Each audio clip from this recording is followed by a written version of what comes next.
Selamat pagi, senang sekali saya Rosmi Rahma kembali menjumpai Anda dalam program Redaksi 33. Kami akan menyajikan informasi penting untuk Anda dan berikut di antaranya. Kita awali Redaksi 33 edisi kali ini. Aksi unjuk rasa menolak Undang-Undang Cipta Kerja di Samarinda berbuntut 2 orang dijadikan tersangka. Keduanya kedapatan membawa senjata tajam dan balok kayu melakukan penganiayaan terhadap aparat kepolisian. Inilah aksi unjuk rasa mahasiswa pada 5 November lalu. Mereka tidak hanya datang melakukan demonstrasi, tapi mulai anarkis merusak aset pemerintah, seperti pagar gedung DPRD Kaltim di Jalan Teuku Umar, Samarinda. Masa yang awalnya hanya melakukan orasi tersulut melakukan tindakan anarki setelah ada yang berusaha memanasi membuka blokade kawat berduri yang dipasang pihak kepolisian. Masa semakin terlihat beringas dengan berusaha keras membuka secara paksa pintu gerbang gedung DPRD Kaltim. Dari kejadian itu, polisi yang awalnya turun mengamankan bergerak mengendalikan suasana. Sebanyak 9 orang yang terlihat melakukan perusakan kemudian diamankan dan dibawa ke Mapolresta Samarinda. Dari 9 orang tersebut, 2 dijadikan tersangka karena kedapatan membawa senjata tajam dan melakukan penganiayaan. Video kita akan kejar. Ya. Apabila memenuhi unsur, akan kita proses dan melakukan sesuai dengan prosedur. Video yang lempar langsung menangkap. Dan kita dapat orang yang melempar dan memang ada dalam video. Ini salah satu yang 9 itu yang kita tangkap. Dan kita akan proses yang bersangkutan sesuai dengan prosedur. Ya. Termasuk yang saja. Alat buktinya sudah ada. Dan orangnya pun sudah jelas. 7 orang masih kita lakukan pemeriksaan berkaitan dengan mereka berbuat apa, ya. Apakah perannya itu sebagai provokator, apakah perannya nanti bisa berlanjut, mungkin ada pelemparan, apakah pukul motor masih kita dalami. Yang jelas 2 orang sudah kita amankan dan sudah terbukti. 2 tersangka itu berinisial FR berusia 24 tahun dan WJ 22 tahun. Seorang petugas kepolisian mengalami luka gores dari senjata tajam salah seorang tersangka. Senjata jenis badik dengan panjang sekitar 25 cm kini diamankan. Anda tidak benar merusak barang milik negara. Ya. Ini kayu-kayu tadi sudah dipersiapkan. Tim Kaltim TV, Hardin melaporkan.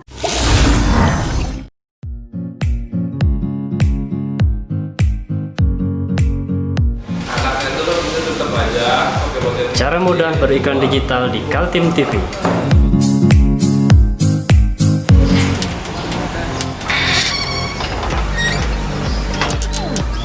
Yang pertama, jadilah sahabat Kaltim TV.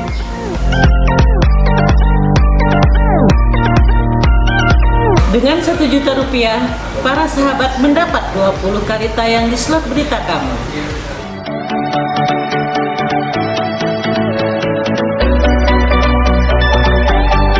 Dengan 20 detik dapat menjangkau 20.000 penonton. Anda beruntung karena mendapat kesempatan perdana dari kami. Ayo jadilah sahabat Kaltim TV. Kapolres Kota Samarinda Kombes Pol Arif Budiman menyesalkan aksi unjuk rasa pada 5 November yang berujung rusuh. Polisi mengamankan 9 orang dan 2 diantaranya dijadikan tersangka karena kedapatan membawa senjata tajam. Aksi unjuk rasa mengatasnamakan Aliansi Mahasiswa Kaltim menggugat, menyisakan 2 orang pelaku menjadi tersangka. Polisi menetapkan FR dan WJ sebagai tersangka karena kedapatan membawa senjata tajam dan membawa kayu balok melakukan penganiayaan. Polisi juga menemukan salah seorang peserta pengunjuk rasa yang diamankan di Mapolresta reaktif virus corona. Selain itu, Kapolres merasa prihatin dengan aksi menolak Undang-Undang Cipta Kerja itu karena para mahasiswa mengabaikan kewajiban untuk memberitahukan rencana unjuk rasa kepada pihak kepolisian. Kita kembali bahwa kegiatan unjuk rasa kemarin itu tidak ada memberikan pemberitahuan kepada kami. Minimal kan 3 kali 24 jam sebelum kegiatan unjuk rasa harus ada pemberitahuan kepada pihak kepolisian. Tidak ada pemberitahuan. Tidak ada pemberitahuan. Undang-Undang Nomor 9 Tahun 2012. Tahun 98. Kombes Pol Arief Budiman menjelaskan kronologi unjuk rasa hingga terjadi aksi anarki merusak fasilitas pagar gedung DPRD Kaltim. Polisi tidak pernah menghalangi masyarakat yang ingin menyampaikan pendapat di muka umum. Namun, tetap harus memperhatikan aturan-aturan seperti tidak anarkis dan mengganggu hak orang lain seperti para pengguna jalan. Awalnya mulainya mereka tidak ada pemberitahuan, tapi tetap kita laksanakan pengamanan karena ini merupakan bagian dari pelayanan Polri. Ya. Titik kumpul Islamic Center sampai dengan ke TKP kita kawal. Artinya bahwa kita siap mengamankan jalan unjuk rasa secara damai. Ya. Karena sudah menunjukkan pukul 18 menuju berakhirnya unjuk rasa itu, mereka malah semakin anarkis dan berbuat chaos. Mau tidak mau, kami harus tegas. Demi melindungi masyarakat yang ada di wilayah Samarinda. Karena kita beberapa bulan ini banyak menerima komplain dari masyarakat bahwa pelaksanaan unjuk rasa di beberapa tempat, di DPRD, di Muswana, di depan umum, itu sangat-sangat mengganggu ketertiban dari masyarakat. Masyarakat banyak yang tidak bisa lewat. Undang-Undang Cipta Kerja sudah diundangkan pemerintah menjadi Undang-Undang Nomor 11 Tahun 2020 tanggal 2 November lalu. Sesuai aturan hukum, jika masih ada yang keberatan dan merasa dirugikan, masih ada jalan menggugatnya melalui judicial review ke Mahkamah Konstitusi. Tim Kaltim TV, Hardin melaporkan.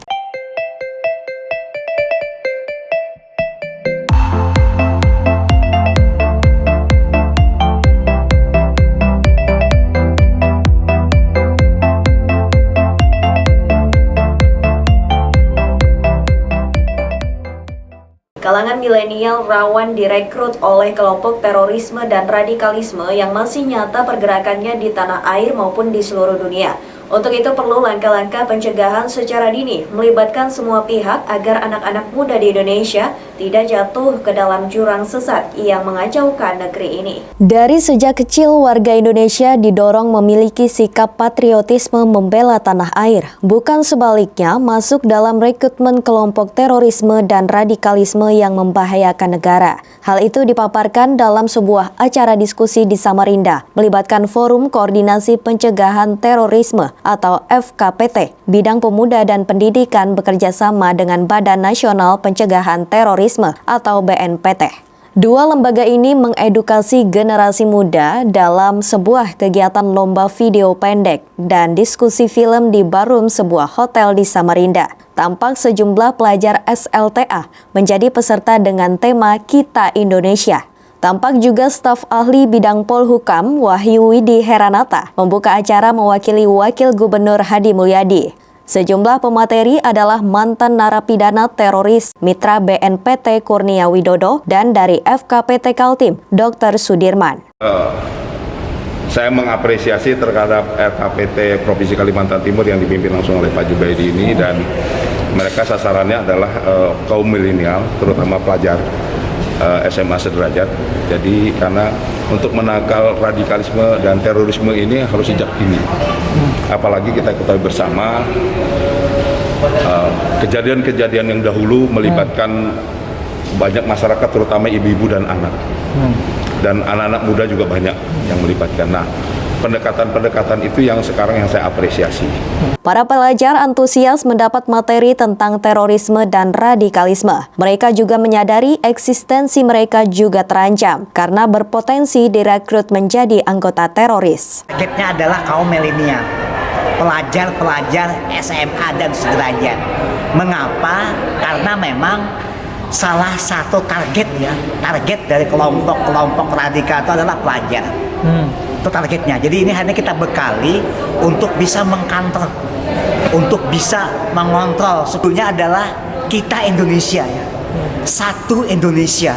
Jadi salah satu penyeimbang, mengkantor kelompok-kelompok sebelah, kelompok-kelompok yang mengajarkan intoleransi, mengajarkan radikal-radikal dalam berpikir, diimbangi oleh ini. Namanya lewat video. Mengapa? Karena zaman sekarang hampir 24 jam anak-anak kita itu adalah dia tidak lepas dari media sosial.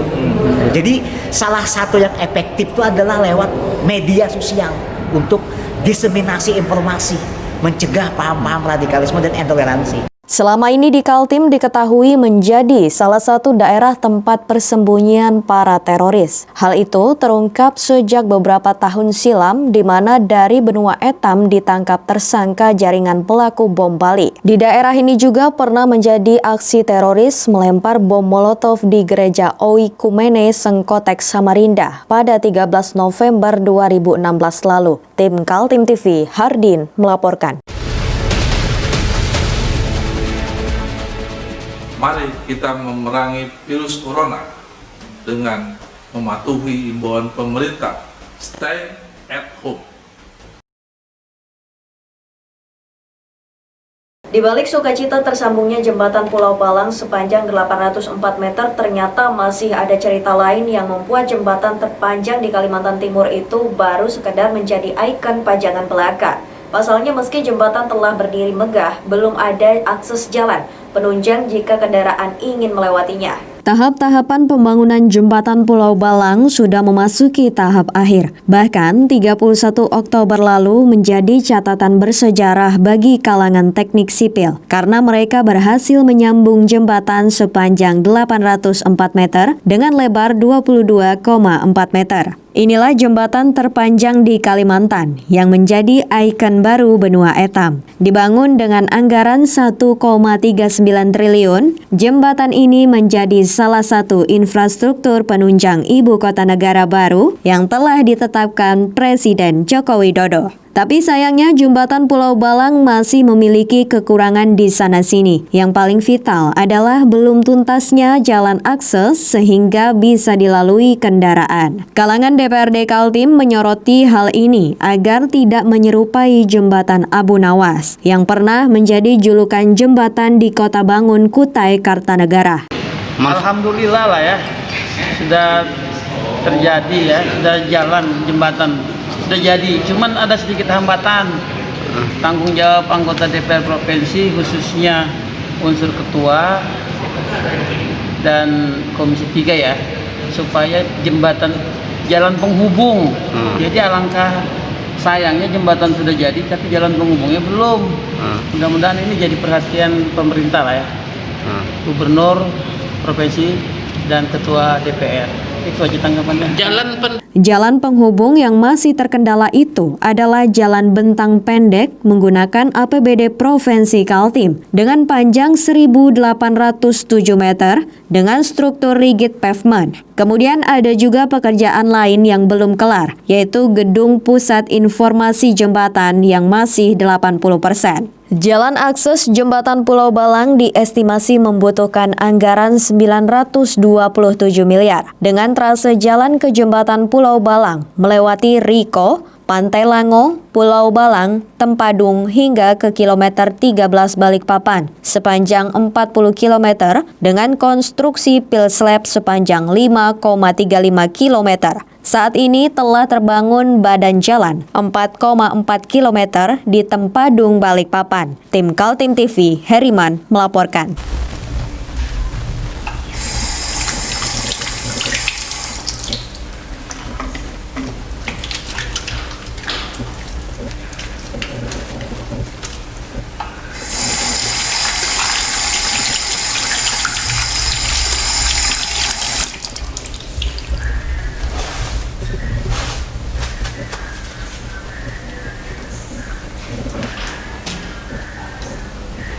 Meskipun di rumah saja, kita tetap selalu menjaga kesehatan, cuci tangan, menggunakan hand sanitizer. Ingat, mulailah dari diri sendiri. Kita beralih ke informasi selanjutnya. Pemerintah terus menyiapkan rencana ibu kota negara yang telah ditetapkan Presiden Joko Widodo di Kabupaten Penajam Pasir Utara dan Kabupaten Kutai Kartanegara. Kementerian Agraria dan Tata Ruang Badan Pertahanan Nasional sudah melangkah jauh mengajak stakeholder lokal mendata apa saja yang perlu dimasukkan dalam perencanaan regulasi yang bakal diterbitkan. Rencana detail tata ruang kawasan ibu kota negara mulai dibincangkan serius Kementerian Agraria dan Tata Ruang dengan stakeholder di Kaltim. Melalui fokus group discussion mulai dibicarakan rencana lahan ibu kota negara, yakni dengan luas keseluruhan 256.142,72 hektar, yang dibagi seluas 56.181 hektar sebagai kawasan ibu kota negara atau KIKN. Dan 6.116,14 hektar sebagai kawasan inti pusat pemerintahannya. Dalam FGD dimasukkan usulan-usulan kekayaan lokal termasuk perlindungan terhadap tanah adat dan juga kawasan perlindungan satwa. Masukan dalam FGD menjadi bahan terbitnya undang-undang maupun peraturan mengenai ibu kota negara yang sedang disiapkan pemerintah. Rencana perpindahan ibu kota negara tetap dilaksanakan pemerintah pusat, walaupun mengalami penundaan akibat terjadinya pandemi COVID-19 yang membuat pelemahan ekonomi Indonesia. Rencana itu tetap berjalan terlihat dari semakin intensnya pemerintah pusat melakukan persiapan administratif maupun regulasi dengan melibatkan stakeholder di Kaltim. Kalau melihat ini sih, sepertinya kalau dari tata ruang juga sudah diatur, ya tetap aja sih jalan untuk rencana IKN, nggak ada penundaan, mungkin ada ya, tapi tidak pembatalan. Oh siap. Tidak dibatalkan. Ada sempat disinggung nggak Bu, kapan kira-kira mulai fisiknya dilakukan gitu Bu? Belum ada tadi. Belum ada Jadi disinggung, mereka jadi hanya fokus ke persiapan. tata ruang seperti ini. Regulasi ya. Kalau Dalam pandangan tim perumus ibu kota negara dari pemerintah pusat, inilah saatnya Indonesia membangun kawasan perkotaan terbaik di dunia. Lantaran itu, persiapan perlu dilakukan dengan matang, termasuk menerima usulan berbagai stakeholder di Kalimantan Timur. Jadi ini masih dalam tataran teknis, itu masih banyak kemungkinan-kemungkinan yang bisa dilakukan. Nah, justru kemungkinan-kemungkinan inilah yang sebetulnya yang kita bahas dengan semua stakeholders. Kemungkinan-kemungkinan itu berisi plus minus gitu kan. Nah, itu yang kita diskusikan dengan stakeholders. Karena ini di Kalimantan Timur ini ruangnya tersedia dengan baik, sangat memungkinkan sekali kita membentuk suatu kota yang luar biasa bagusnya. Dan negara kita ini kan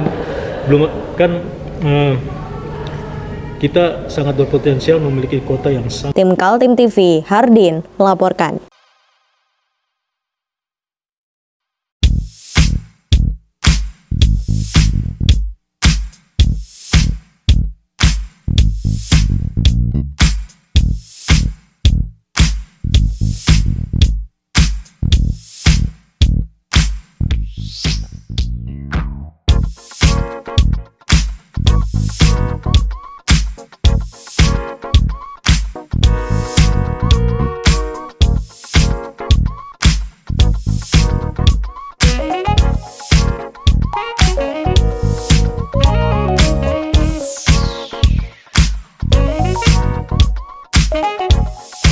Informasi selanjutnya, sekelompok warga mengatasnamakan Front Aksi Mahasiswa Kaltim menyampaikan keprihatinan terhadap aparat hukum karena lemah terhadap pelaku illegal mining.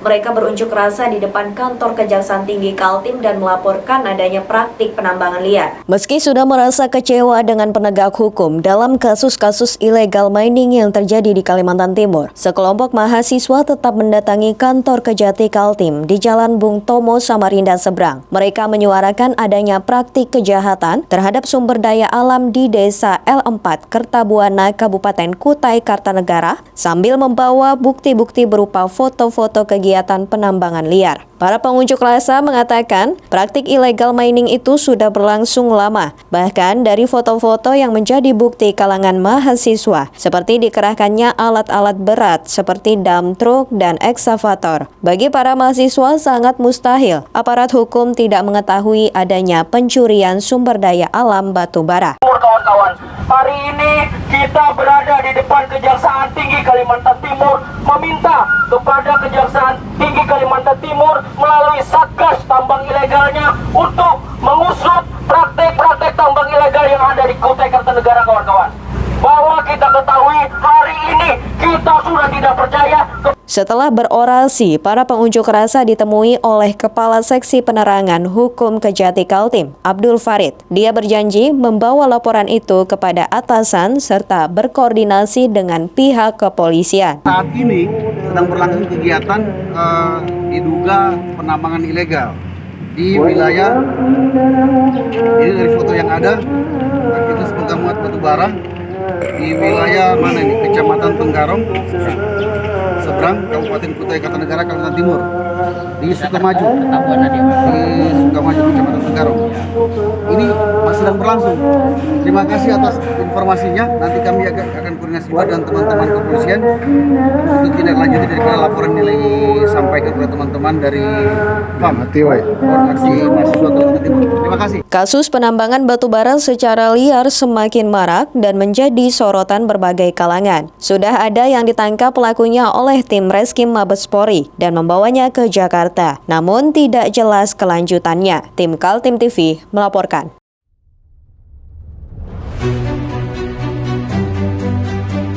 Hari ini kita ada kegiatan untuk membungkus sembako untuk dibagikan ke masyarakat yang membutuhkan karena COVID-19 ini. Semoga kita sukses semua. Amin. Harus kerjasama yang bagus. Pancasila! Amin. Pancasila! Amin. Pancasila! Amin. Merdeka! Merdeka!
Demikian redaksi 33 edisi kali ini. Informasi lainnya dapat Anda simak melalui situs website kami www.kaltim.tv, channel YouTube dan fanpage Facebook Kaltim TV. Jangan lupa untuk selalu patuhi protokol kesehatan. Saya Rosmi Rahma bersama kerabat kerja yang bertugas pamit undur diri. Selamat pagi, selamat beraktivitas dan sampai jumpa.